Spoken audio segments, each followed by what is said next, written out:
tell you about what I have for my breakfast. My breakfast is part of my secret diet. This is a big part of what I've used to help me get over eczema and topical steroid withdrawal really quickly. I want to show you my exact super secret recipe that I've been using every morning since I discovered that diet played a big part to my healing. So don't worry about writing anything down. I'll have a full list of everything that I've used and step-by-step instructions down below this video, as well as where you can find all the ingredients that I've used. So firstly, I'm going to take you through what I've got in front of me, what I actually use. Some of these products are actually, most of them are, I've tried to source organic. Now I know that's not easy for all of you to do, but wherever you can do it is best. There is a list called the Dirty Dozen. And if you can search that on the internet, it's very helpful because if you can't afford to shop organic, or at least if you can't afford to shop completely organic, the Dirty Dozen list will tell you the dirtiest foods that you can buy in the supermarket, meaning the foods that have the most pesticides and the most amount of toxic chemicals on or within the food. I urge you to have a look at that list. Additional to that list, there is another list called the Clean 15. So Dirty Dozen Clean 15. The Clean 15 will tell you 15 ingredients that are pretty good to buy in the supermarket. They're usually pretty safe. Let me take you through this list. First thing is I use a little pinch of desiccated coconut. Doesn't matter whether it's desiccated or how you find it, just put a little bit of coconut in there. I have fresh turmeric. Now you can get it in powder form is fine as well, but I usually like to get it fresh because I can find it fresh where I live. As you know, turmeric is very anti-inflammatory. It has some amazing healing properties, especially for eczema and topical steroid withdrawal. I have found it very helpful. The other thing with turmeric that you've got to remember that you may not have actually heard about before, what you're best off doing is having a little bit of pepper with it, and that actually helps it become more bioavailable. You really want to absorb as much as you can with this stuff because it's expensive. I've chopped off a little bit of ginger as well. Also has some great anti-inflammatory properties. I also have probiotics. Now this one is super duper important. This is so important for your gut, for healing, and with most people going through eczema or going through topical steroid withdrawal, it's linked to so many gut issues. I mean, I would say the majority, if not all, people will benefit by using probiotics daily. I do add this to my smoothie, however, I don't put it in with my smoothie when I blend it. I put it in at the end to maintain its integrity. Next we have apples. I've already chopped up some apples there, but I usually use one whole apple. I'll take out the seeds and all the bits on the inside, but I use a whole apple. If I don't have much in my smoothie, in my cup, then I'll have maybe an apple and a half.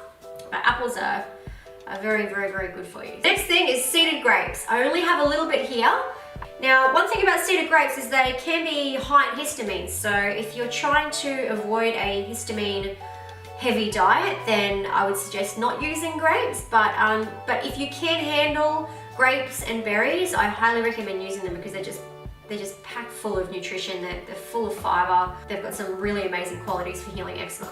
When I went through topical steroid withdrawal, I had another use for grapes. They actually did help my skin a lot, so if you want to ask me what I did with them, please feel free to send me an email. Next I've got is lemon. I always blend the lemon with skin on and with the seeds in because every part of the lemon offers something amazing for your skin. There's some great natural oils in that rind and as well as in the seed. There's a lot of nutrients in this stuff. So it is acidic. It is quite acidic. However, once it's in your body, it does have an alkalizing effect. So that is great on the inside. Next most important ingredient is pawpaw, which we call in Australia. However, I believe it's called papaya in America. This pawpaw is a red pawpaw, which the flesh, it doesn't look really that red at the moment, but it's kind of orangey, between orange and like a pinky color. You can get yellow pawpaw, which is fine. I prefer the red one just because of the taste. Pawpaw is very healing for the gut. It's very good for the body because it's not a very sugary fruit. A lot of people have had some good results while they eat pawpaw when they're going through eczema and when they're going through topical steroid withdrawal. I do recommend it. Another good thing about pawpaw is every part of the plant is pretty much medicinal in its own right. I only use the pawpaw flesh for this, but the skin has nutrients, the seed has nutrients, the leaf has nutrients. One of my supplements is actually pawpaw leaf. I have seen that people have used the seeds, they crush them up and they actually make it into a paste to use on their eczema.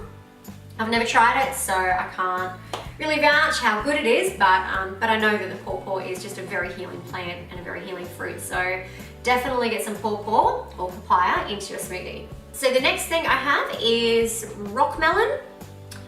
I have a feeling it's called cantaloupe in America, I think. But anyway, we call it rock melon. It's a little orange flesh on the inside with little kind of creamy looking seeds, and the outside looks a little something like that. I freeze mine because I don't have it in every smoothie, but again, it's great. Blend it with the skin, blend it with the seeds. Every part of the fruit has really wonderful qualities. And it tastes good. Now, the other thing that I want to use is mango. So mango, I'm really just using because it tastes amazing and I don't want my smoothie to be totally bland. So yeah, mango, very, very tasty and still quite good for you. Some more berries, we've got some strawberries. What have we got? Raspberries, strawberries, and blueberries. They are, yeah, jam-packed of fiber, they're full of nutrients. However, if you are trying to avoid histamines and salicylates, then I would recommend not using these until you can tolerate them. Next thing is spinach. I do use a little bit of spinach in mine because I like to have a bit of green in my smoothies. Spinach is wonderful, full of fiber. Another thing, if you are trying to avoid histamines, then I will probably swap the spinach with kale. And these do appear on the Dirty Dozen list, so if you can get spinach from an organic source, that'd be much better for you. And now that reminds me, apples as well are on the Dirty Dozen list, so if you can find them organic, you'd be doing yourself a favor. Next ingredient is Maca Powder. It's really wonderful. I've been using it in my smoothies, you know, since the start. It's full of vitamins, alkaloids. It's really good for your hormones. It's quite balancing. It tastes great. It's quite sweet. So I do recommend putting it in there. It's packed full of energy, and I think it really helps get me started in the morning. So this one is flaxseed oil. This oil I've talked about a lot on my website. It contains a lot of beneficial essential fatty acids. These natural oils we need because our body doesn't make them, so we need to get them from food sources. I don't really eat fish. I don't take fish tablets, so flaxseed oil is the next best thing. If not the best thing, it's full of omega-3s, which is the one that we don't get too much in our diet. We have a lot of omega-6s in our diet naturally, but yeah, the omega-3s is the one that we really want to get more of. So flaxseed oil, wonderful. Keep it in the fridge because it does have a tendency to go rancid pretty quickly if it's not. Put it in the fridge as soon as you get it home. Next product is a Super Greens. It's a beautiful dark green powder, which I've been using for many, many years. When I first started learning about my diet and what I had to do to help myself with my diet, first thing I did was introduce Super Greens as a supplement. I immediately had instant results. Even when I was using topical steroids, I found that taking this just boosted my immunity so much. Even with the poor diet I was eating, I stopped getting flus, I stopped getting colds, and that was huge for me because I was on antibiotics every year with bronchitis, and it wasn't pretty. So Super Greens have been a huge part to my recovery. They got me through some very dark times.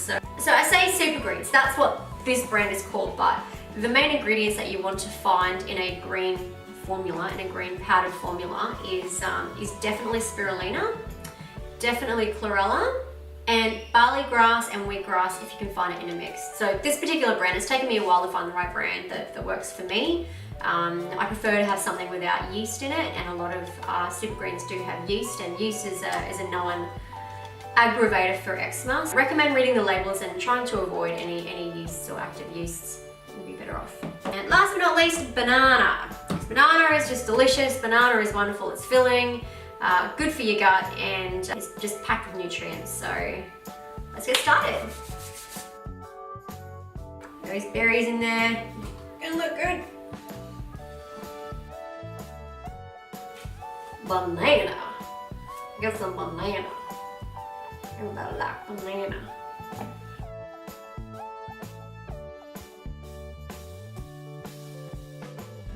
Adding the coconut. I love mango season. It's seasonal as well. You spend a lot of money eating fruit and foods out of season. So don't be so restricted, or don't be so set in your ways with every meal that you have, because you have to be able to adapt if you want to save money.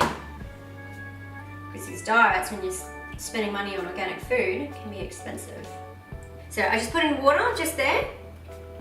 A lot of people use coconut water, or they add a bit of yogurt and different types of liquids, but I prefer water because this is already a flavor bomb. So it's already gonna taste amazing. You don't need to sweeten it up with any sweet juices or anything like that. I'm about to use my NutriBullet. I have used the Magic Bullet before, the lesser one, the smaller one, and it just did not cut it. It would take about 6 minutes to blend it half as well as what this NutriBullet does. And you're only meant to use this for a minute at the most, because the motors can burn out quite easily, so don't put your blender on and walk away and go and do your hair. Alright, time to blend. There we go, all done. Right, let's have a look. Smells amazing. And the thing I like about the NutriBullet is that the cup that you blend it in is turns into your breakfast cup. You screw on the little handle and you've got your smoothie mug. And they also come with lids and things like that, so if you're on the run or if you want to take it to work or drink it while you're driving to work, then they come with sealable lids with little pop mouth things so you can drink out of it. Very good. And so the last ingredient, as I said, is probiotics. If you have probiotics in a cap form, in a capsule or a tablet, shelf-stable ones that are stable, not in the fridge, then you don't need to do this. You just have your probiotic in the morning, but I buy it in powder form. Don't know why. I've just always bought it in powder form and I've always done this, so, old habits die hard. And I mix it through, and then I'm all done. And it tastes delicious. It tastes amazing. If I could choose one meal that I could have each day, this would be it. This will keep you full for all morning. So if you enjoyed this clip, please make sure to like the video and head to my website for more. Yay! I did it! Like the video and head to our web. Bleh!